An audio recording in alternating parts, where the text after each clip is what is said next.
सौराष्ट्रे सोमनाथं च श्रीशैले मल्लिकार्जुनम् उज्जैन्यां महाकाल ओंकारममलेश्वरं परल्यां वैद्यनाथं च डाकिन्यां भीमशङ्करं सेतुबन्धे तु रामेशं नागेशं दारुकावणे वाराणस्यां तु विश्वेशं त्र्यम्बकं गौतमी तटे हिमालये तु केदारं गुजमे सन्त शिवालये एतानि ज्योतिर्लिङ्गानि सायं प्रातः पठेन्नरः सप्तजन्मकृतं पापं स्मरणेन विनश्यति।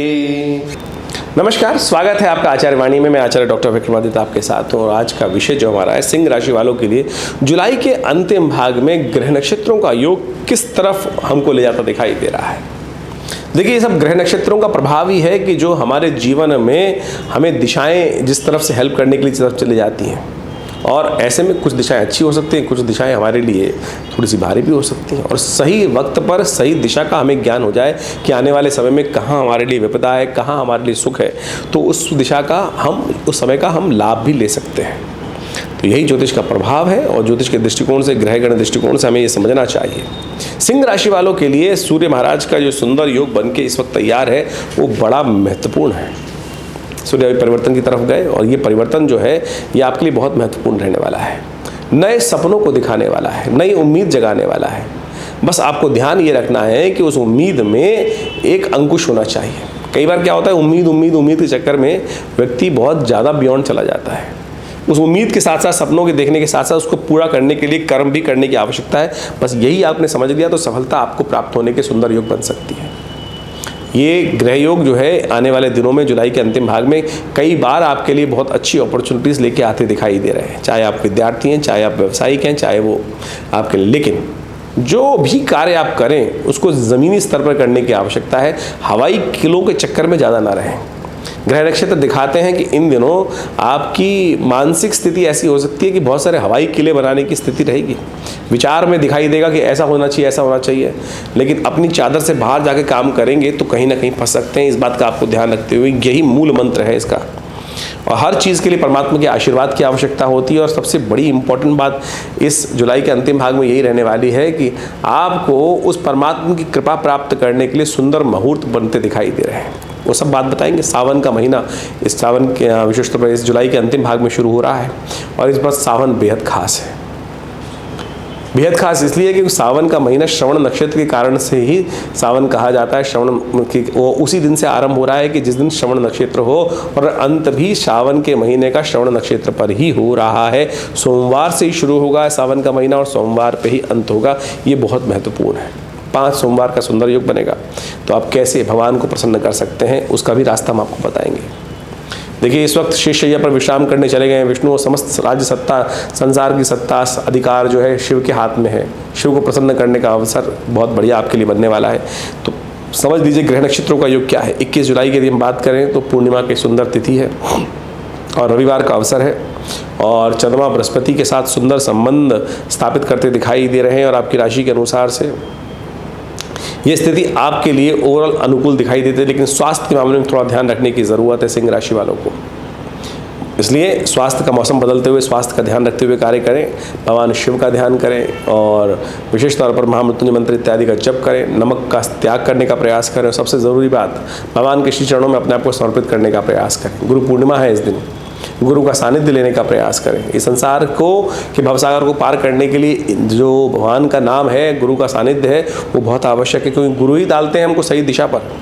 गुरु कहत सो कीजिए, वही कल्याण करने वाला होगा। तो इसलिए गुरु ब्रह्मा, गुरु विष्णु, गुरुदेव महेश्वरा, उनकी उपासना, उनका मंत्र दीक्षा लेकर आगे बढ़ाने का प्रयास करें, सुंदर रहेगा।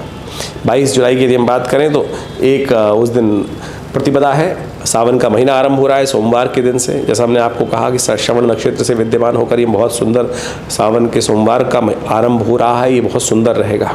ग्रह नक्षत्रों के दृष्टिकोण से धन लाभ के योग दिखाई देते हैं, लेकिन अपने स्वास्थ्य का ध्यान रखना बहुत ज़रूरी है। इन दिनों ग्रह नक्षत्रों के दृष्टिकोण से देखें तो अननेसेसरी की हरी वरी और करी तीनों को अवॉइड करने का प्रयास करें। बहुत ज़्यादा वरी, बहुत ज़्यादा जल्दबाजी कार्यों में ना करें। धीरे धीरे रे मना धीरे सब कुछ होए।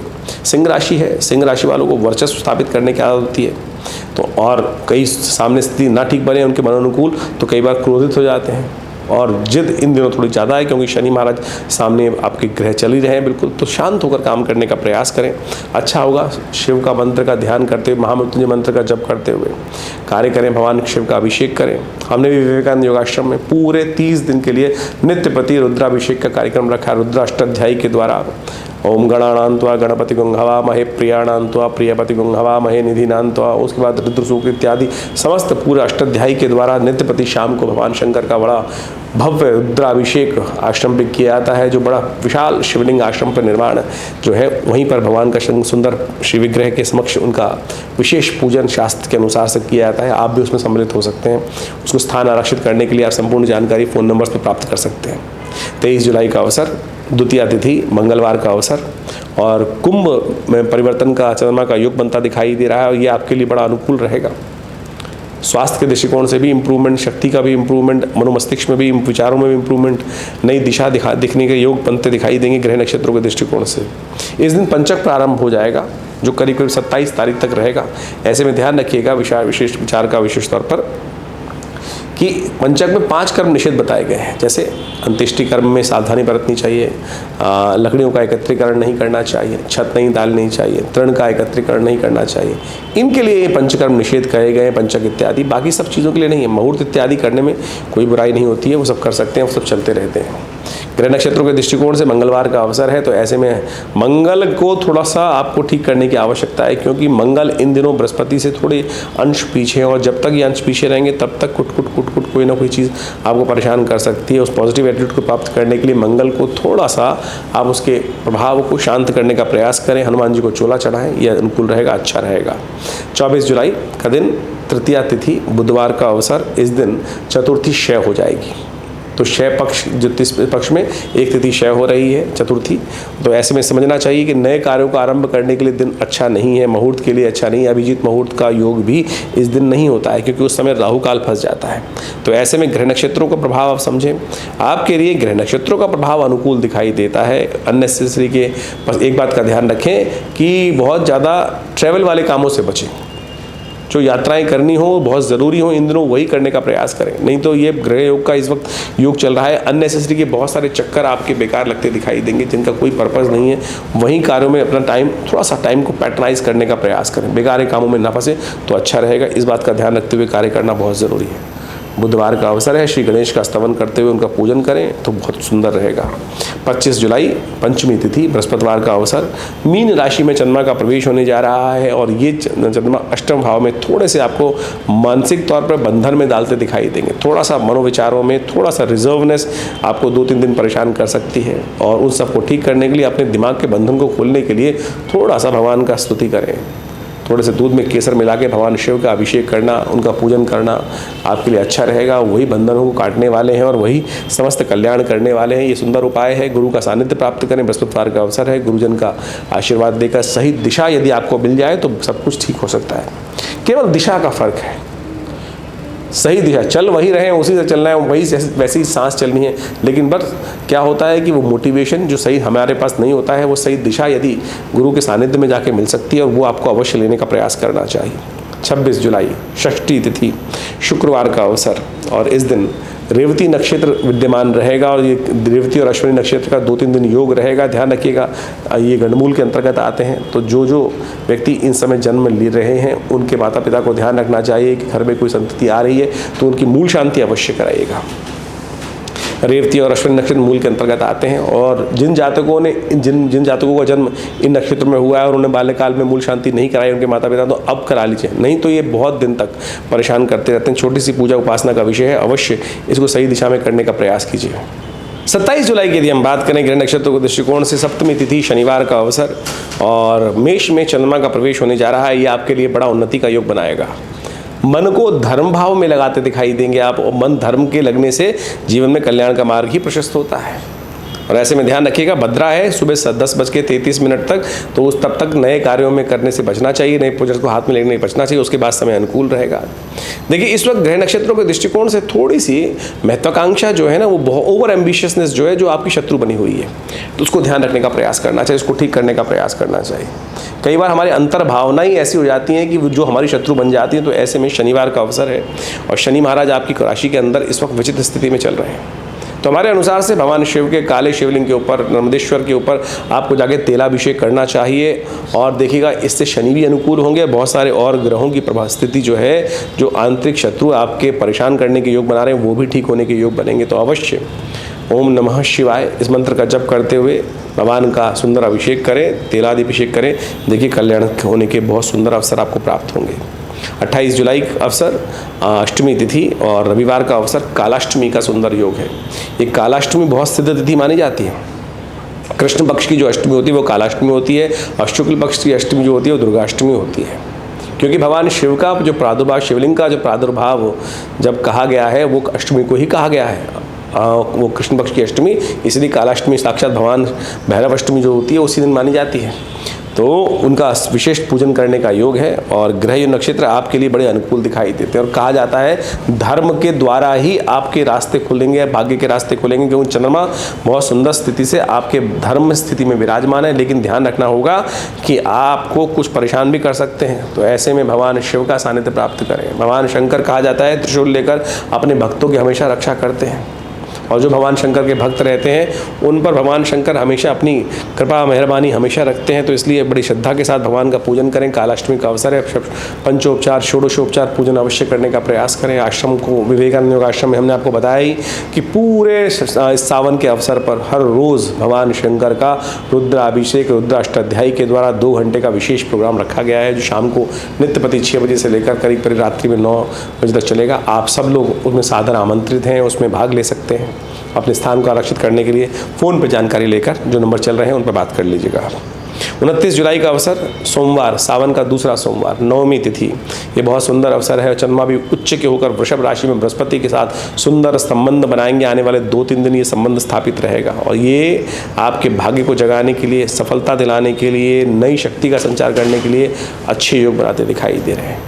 बस समस्या क्या है कि एक बात ध्यान रखें, बस हमको ये ध्यान रखना है कि स्पेकुलेशन वाले धंधों में नहीं पड़ना है, जुए वाले धंधे में नहीं पड़ना है। बस उससे बचते हुए कार्य कर लें, अपनी सीमा को पहचानते हुए कार्य कर लें तो बहुत सुंदर रहेगा। हवा में ना आए, प्रैक्टिकल जमीन पे रहते हुए कार्य करने का प्रयास करें। ग्रह बिल्कुल अनुकूल, लाभ की स्थिति बना सकते हैं, तो इस बात का ध्यान रखते हुए कार्य करेंगे तो आपके लिए बहुत अच्छा रहेगा। बस आने वाले समय में ध्यान रखें, शिव का ध्यान करें। सोमवार है, दूसरा सोमवार है, शिव का आप विशेष तौर पर दुग्धाभिषेक करिए, भगवान की कृपा प्राप्त होने के सुंदर अवसर पड़ेंगे। हमने भी विवेकानंद योग आश्रम में शाम को विशेष कार्यक्रम रुद्राभिषेक का रखा है, और ये चल ही रहा है पूरे। लेकिन सोमवार तो बहुत विशेष कार्यक्रम होते हैं, यज्ञ भी में भी भाग ले सकते हैं, और भगवान की कृपा से समस्त कष्ट दूर करने के योग सकते हैं। 30 जुलाई दशमी तिथि, मंगलवार का अवसर। ग्रह नक्षत्रों के दृष्टिकोण से आपके लिए ग्रह योग बड़े को अनुकूल बने हुए हैं।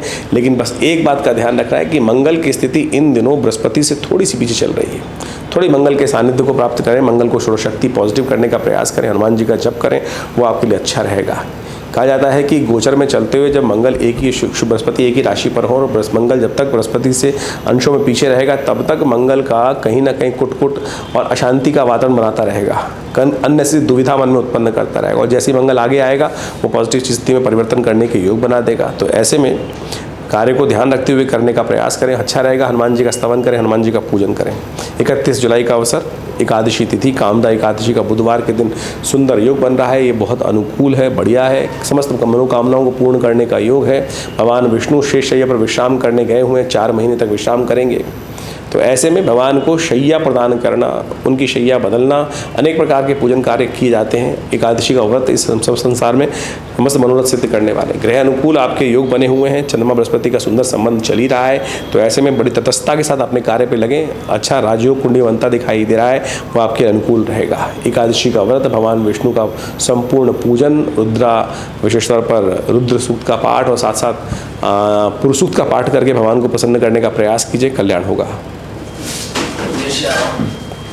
ऐसे बढ़ते रहा ठीक रहेगा, ऐसे ही बढ़ते रहे। पंखा चलाते तो मुठ गया। तो इस प्रकार से ज्योतिष की जो गणनाएं हैं वो बहुत प्रत्यक्ष है, दिन प्रतिदिन आपके जीवन में समय, हर क्षण में आपके जीवन में क्या होने वाला है, इतनी सूक्ष्म ज्योतिष के अंतर्गत गणनाएं आती हैं कि क्योंकि हर समय जो है परिवर्तन की तरफ जा रहा है। उस परिवर्तन को समझने का, उस ग्रह योग को समझने का योग ही ज्योतिष विज्ञान का मुख्य उद्देश्य है। और उसके द्वारा आपके जीवन में समय किस प्रकार से चल रहा है, क्या चल रहा है, यदि वो सही अवगत हम पहले से हो जाएं तो बहुत सारे जीवन के कष्ट जो हैं उसको हम जीवन से दूर कर सकते हैं। ये तो ज्योतिष की काल गणना का एक सुंदर उदाहरण आपके समक्ष बताते रहते हैं हम। इसके साथ साथ आपकी मूल जन्म पत्री में ग्रह योग किस प्रकार के हैं, उनमें किस प्रकार के योगा योग पड़े हुए हैं। देखिए, ऐसा समझें कि अब गोचर में तो सब पूरे विश्व को हमने 12 भागों में बांटकर उनकी जन्मपत्री ग्रह ज्योतिष के अनुसार समझने का प्रयास किया, लेकिन व्यक्ति की अपनी जन्मपत्री में कौन से राजयोग हैं, कौन से दरिद्र योग हैं, कौन से कष्ट के योग हैं, कौन सी दशाएं चल रही हैं, कौन सी अंतर्दशाएं चल रही हैं, कौन सी योगनी दशाएं चल रही हैं, इसके अलावा ग्रहों का बलाबल कितना है। गोचर में आप ये मान के चलें कि इसको इस प्रकार समझ सकते हैं कि सपोज कोई एक क्षेत्र के अंदर कोई बीमारी फैली हुई है। अब ऐसा नहीं है कि सभी व्यक्ति उसकी ग्रास में आ गए, सभी बीमार हो गए, लेकिन कुछ परसेंटेज लोग ज़्यादा बीमार होंगे, कुछ परसेंटेज थोड़े कम बीमार होंगे, कुछों को हल्की सी छुएगी और कुछ बिल्कुल निरोगी रहेंगे। किस पे डिपेंड करता है? आपका रहन सहन, खान पान, आपकी बॉडी इम्यून कितनी है, क्या है। यानी आपकी मूल जन्मपत्री में किस प्रकार के ग्रहयोग चल रहे हैं, कौन से ग्रहों की किस प्रकार की स्थिति है, किसके भाग्य में राज्य करना लिखा है, किसके भाग्य में कष्ट भोगना लिखा है। ऐसे में ग्रह गोचर जो प्रैक्टिकल समय में चल रहे हैं, आज के समय में चल रहे हैं, उनका प्रभाव उसी के हिसाब से आपके जीवन में हमको समझने की आवश्यकता होती है। तो ये एक ज्योतिष की बहुत विशेष तौर पर समझने की आवश्यकता है। तो आप अपनी मूल जन्मपत्री को देखते हुए अपने ग्रह गोचर को प्रैक्टिकल जो आजकल जो करंट में चल रहा होता है उसको भी हम समझ सकते हैं। ज्योतिष एक बहुत बृहद विज्ञान है। ज्योतिष के 2 एस्पेक्ट्स हैं, एक गणित, एक फलित। एक तो गणनाओं के आधार पर हम जो भी एस्ट्रोनॉमिकल कैलकुलेशन परिवर्तन हो रहा है, ग्रह बदल रहे हैं, उस पूरे यूनिवर्स के अंदर कब कौन सा सूर्योदय कब हुआ, कैसे हुआ, कहाँ कौन सा ग्रह अस्त हुआ, कौन सा ग्रह वक्री हुआ, उसकी हम गणनाओं को एक गणित के माध्यम से चेक करते हैं। दूसरा है फलित। फलित यानी उन गणनाओं का, उन योगों का जो योगा योग बने, उनका प्रभाव व्यक्ति पर, समाज पर, क्षेत्र पर, प्रकृति पर किस प्रकार का होगा, और उसको हम यदि समझें तो वो बहुत प्रत्यक्ष विज्ञान है। और ये पूरा अध्यात्म के साथ जुड़ा हुआ है। ये ऐसा बिल्कुल नहीं है आप समझ लें कि यदि आपके भाग्य में कुछ कष्ट लिखा है तो वो भोग कर ही जाएगा, नहीं। ऐसा समझें कि संसार में वृष्टि हो रही है, बारिश हो रही है, तो सभी थोड़ी भीग रहे हैं, सभी थोड़ी भीग रहे हैं, सभी थोड़ी कष्ट में हो रहे हैं। किसी का भाग्य ऐसा है कि वो महल में बैठा हुआ है, उस वर्षा का आनंद ले रहा है। किसी का भाग्य ऐसा है कि उसी वृष्टि में, उसी क्षेत्र में बारिश होकर वो ओले बेचारा झेल रहा है, उसके पास छत तक नहीं है, छाता तक नहीं है। ये सारा का सारा आप समझ लीजिए आपका कर्म। ये कर्म के हिसाब से है कि उसने कर्म किया, दूसरे व्यक्ति ने कर्म करके अपना सुंदर मकान बना लिया, व्यवस्था बना ली। तो ये कर्म के द्वारा आप परिस्थितियों को चेंज कर कर दुख को सुख में परिवर्तित कर सकते हैं। हाँ, उसके साथ उल्टा भी हो सकता है। यदि दुष्कर्म करोगे तो सुख जो है वो दुख में परिवर्तित हो सकता है। तो इसलिए इन काल गणनाओं को समझना परम आवश्यक है। ज्योतिष ने इन्हीं समस्त योगा योगों को हमारे ऋषि मुनियों ने सुंदर तरह से व्याख्यात करके अनंत हजारों लाखों ग्रंथों का निर्माण कर कर उन योगा योग को वहाँ पर समझाने का प्रयास किया। पाराशर, होरा, जैमिन, ये सारे के सारे अनंत जो ग्रंथ हैं, इन सब की जो गणनाएं हैं बिल्कुल अद्भुत है। कैसे उस ग्रंथ में लिखा हुआ एक छोटा सा योग आपकी कुंडली में जब हम देखते हैं तो बिल्कुल फलीभूत होता है। सेम तरीके से जो वहाँ लिखा गया कि इसके जीवन में इस प्रकार की स्थिति बनेगी, और वही जब देखते हैं सूत्र लगाकर तो बिल्कुल प्रत्यक्ष बैठता है। यही चमत्कारिक प्रभाव है। ये हमको अच्छा गहन शोध अध्ययन करने के उपरांत चीज़ें समझ में आती हैं। तो आप बिल्कुल ज्योतिष को कपोल कल्पित कल्पनाओं में ना समझें। बहुत सारे लोग हैं जो समय समय पर आकर आपके मन में मानसिक तौर पर विचित्र विडंबनाएं उत्पन्न करने का प्रयास कर सकते हैं। तो आप यदि आप भारतीय संस्कृति में विश्वास रखने की बात करते हैं तो बिल्कुल प्रैक्टिकल। हमें भी कई बार लगता है, कई बार व्यक्ति आते हैं कि जिसमें बहुत हज़ारों लोग हैं और सब चीज़ें नहीं, तो उसमें कई बार लगता है कि ये योग क्यों नहीं कट रहा है, लेकिन उसका भी एक रीज़न होगा। हो सकता है शोध के बाद वो समझ में आ जाए। तो आपको इन सब चीज़ों को समझना चाहिए। देखिए, अविश्वास जगाना तो बहुत छोटी चीज़ है, किसी भी चीज़ को अगर आपका विश्वास है, बोला नहीं मैं विश्वास नहीं करता, मेरे करने ना करने से, आपके करने ना करने से वो सिद्धांत नहीं बदलते। ज्योतिष एक प्रत्यक्ष विज्ञान है और हमने इसको बहुत शोध कर कर देखा, और जब हम प्रेडिक्शन करके बताते हैं लोगों को, उस वक्त व्यक्ति को लगता है, मैंने बहुत बार अनुभव किया, बाल्यकाल से ज्योतिष के अंदर बहुत, पिताजी के साथ रहते रहते बहुत अध्ययन, बाल्यकाल से ही 5 वर्ष की आयु से ही ज्योतिष में इंटरेस्ट जगाया पिताजी ने, साथ में जोड़कर बैठ के ज्योतिष को पढ़ना, सीखना, समझना, बताना सब सिखाया। और जब हम वो बोल देते थे तो क्या होता था, वो बाद में पता चलता था कि लोग उस वक्त तो कई बार रुष्ट होकर चले जाते थे, अरे क्या फालतू डराने की बात कर रहे हो, 5 साल बाद आएगा व्यक्ति, 10 साल बाद आएगा। एक व्यक्ति तो ऐसे थे मेरे पास जन्मपत्री दिखाने के लिए आए और हमने जो बताया कि अरे चले गए रुष्ट होकर, बाद में 1 साल बाद आए, बोले हाथ पकड़ के रोका क्यों नहीं था, हाथ पकड़ के रोका क्यों नहीं था कि महाराज ये मत करो।